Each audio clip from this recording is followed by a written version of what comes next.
नमस्कार बच्चों, आज मैं आप लोगों के सामने सुमित्रा नंदन पंत जी की जीवनी लेके आई हूँ। आप लोग ध्यान से सुनिए।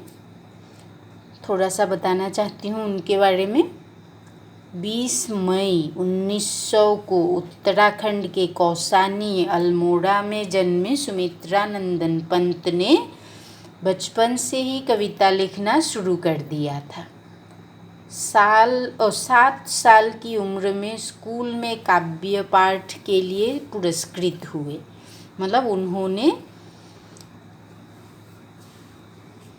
बचपन से ही कविता लिखना शुरू किया और 7 साल की उम्र जब हुई उनकी, तो स्कूल में उन्हें काव्य पाठ के लिए, काव्य पाठ मतलब कविता पठन के लिए उन्हें पुरस्कृत किया गया।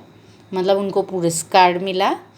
1915 में स्थायी रूप से साहित्य सृजन शुरू किया और छायावाद के प्रमुख स्तंभ के रूप में जाने गए।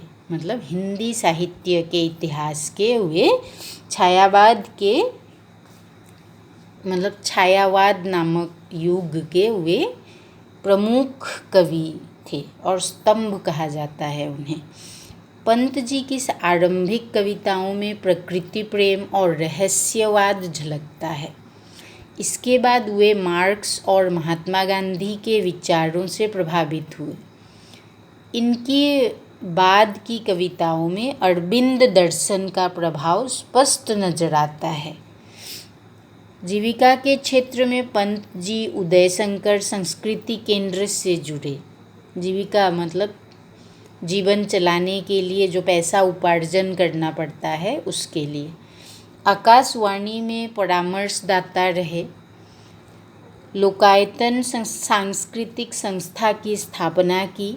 मतलब लोकायतन सांस्कृतिक संस्था नामक एक संस्था उन्होंने स्थापना की। 1961 में भारत सरकार ने इन्हें पद्म भूषण सम्मान से अलंकृत किया। हिंदी के पहले ज्ञानपीठ पुरस्कार विजेता हुए। मतलब उन्हें हिंदी के ज्ञानपीठ पुरस्कार मिला और सबसे पहले हिंदी में उन्हें ही मिला था। पंत जी को कला और बूढ़ा चांद कविता संग्रह पर 1960 में साहित्य अकादमी पुरस्कार, 1969 में चिदम्बरा संग्रह पर ज्ञानपीठ पुरस्कार सहित अनेक पुरस्कारों से सम्मानित किया गया। उनका निधन 28 दिसंबर 1977 को हुआ। मतलब 28 दिसंबर 1977 को उनका देहांत हो गया। इनकी अन्य प्रमुख कृतियां हैं वीणा, पल्लव, युगवाणी, ग्राम्या, स्वर्ण किरण और लोकायतन।